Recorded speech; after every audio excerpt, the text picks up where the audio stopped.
नमस्कार, आपण पाहताय द कोकण न्यूज। पनवेल महानगरपालिकेच्या वतीने पर्यावरण व वातावरणीय बदल विभाग, महाराष्ट्र शासन स्वच्छ भारत अभियान मिशन अंतर्गत घनकचरा व्यवस्थापन या विषयावर स्वच्छतागृही सुमिता यादव, संध्या सरोदे, दीपाली गायकवाड यांनी उपस्थित नागरिकांना मार्गदर्शन केले। घनकचरा व्यवस्थापनातील 4 प्रकारच्या कचऱ्याची माहिती देत नागरिकांच्या प्रश्नांना उत्तरे दिली। हा स्वच्छता अभियान मिशन उपक्रम सोमवार दिनांक 18 मे 2026 रोजी सकाळी 10:30 वाजता मकरंद विहार कोऑपरेटिव्ह हाऊसिंग सोसायटी लिमिटेड, घरकुल, सेक्टर 15, खारघर, नवी मुंबई या ठिकाणी करण्यात आला। या उपक्रमाला नागरिकांचा उत्स्फूर्त प्रतिसाद होता। नमस्कार, मी पनवेल महानगरपालिकातर्फे सुमिता यादव, माझे सहकार्य संध्या सरोदे आणि दीपाली गायकवाड, घरकुल मकरंद विहारामध्ये आम्ही आमचा अवेअरनेस करण्यासाठी सोसायटीमध्ये उपस्थित राहिलेलो।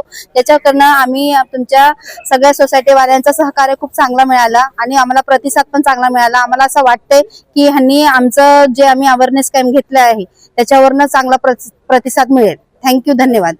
डॉक्टर वैभव विभागाचे उपायुक्त आरोग्य खाते पनवेल महानगरपालिका यांचा जो कार्यक्रम आयोजित केलेला आहे त्या सर्वांचे आम्ही धन्यवाद मानतो।